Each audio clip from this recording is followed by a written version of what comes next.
Frequently asked questions about Crinum Asiaticum.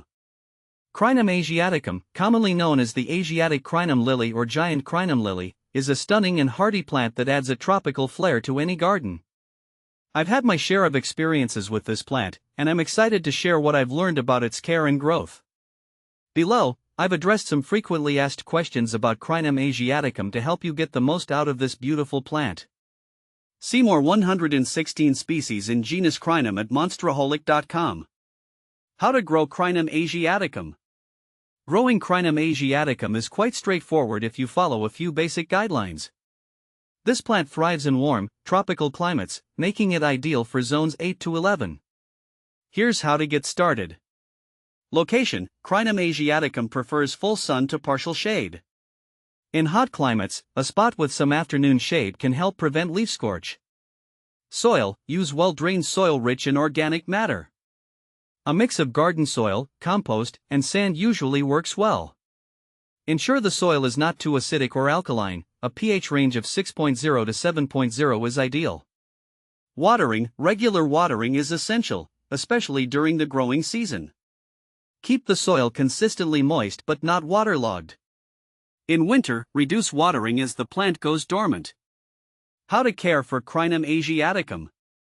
Caring for Crinum Asiaticum involves a few key practices to ensure it remains healthy and vibrant. Fertilization: feed your Crinum Asiaticum with a balanced fertilizer during the growing season. A general-purpose October 10 fertilizer works well. Apply once every 6 to 8 weeks to encourage lush growth and flowering. Pruning: remove dead or yellowing leaves to keep the plant looking tidy and to prevent disease. After flowering, you can also trim back spent flower stalks. Pest control: Crinum Asiaticum is relatively pest resistant, but keep an eye out for aphids or spider mites.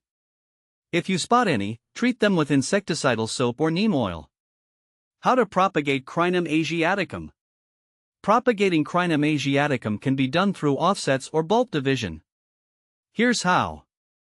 Offsets: after a few years, the plant will produce offsets or bulbs around its base. Carefully dig up these offsets and replant them in new locations. They should be planted at the same depth they were growing previously. Bulb division: in late winter or early spring, dig up the plant and separate the bulbs. Replant each bulb in its own spot, ensuring they are spaced about 12 to 18 inches apart. What to plant with Crinum Asiaticum. Crinum Asiaticum pairs beautifully with a variety of other plants. Consider planting it alongside ornamental grasses. Plants like liriope or fountain grass provide a nice contrast to the bold foliage of Crinum Asiaticum. Tropical plants: combine with other tropical plants like heliconias or cannas to create a lush, vibrant garden. Ground covers: use ground covers such as creeping jenny or sweet potato vine to fill in spaces and add texture. Can you grow Crinum Asiaticum indoors? While Crinum Asiaticum is typically grown outdoors, it can be grown indoors if you can provide the right conditions. Here's what to consider. Light: ensure the plant receives bright, indirect light. A sunny window or grow lights can help. Temperature: maintain a warm temperature between 65 to 85 degrees Fahrenheit, 18 to 29 degrees Celsius. Avoid placing it near cold drafts or air conditioning vents. Space: given its size, Crinum Asiaticum may need ample space indoors.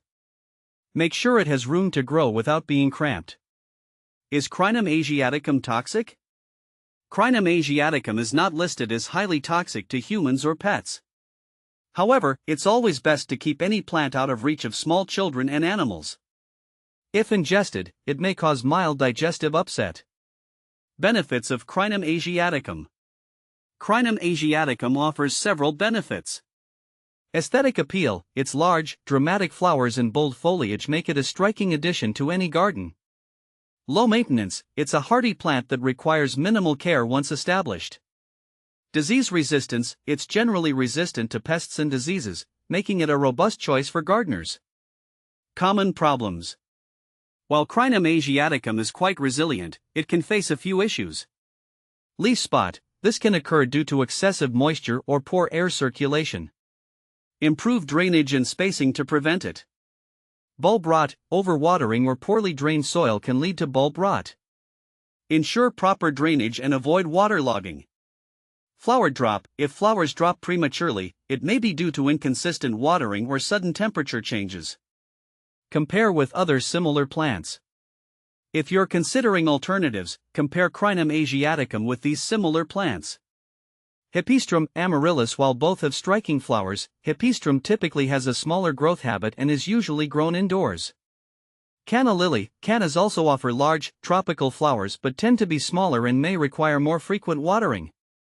Crinum Asiaticum is a versatile and impressive plant that can enhance any garden with its exotic charm. By following these tips and caring for your plant properly, you'll enjoy its beauty and benefits for years to come.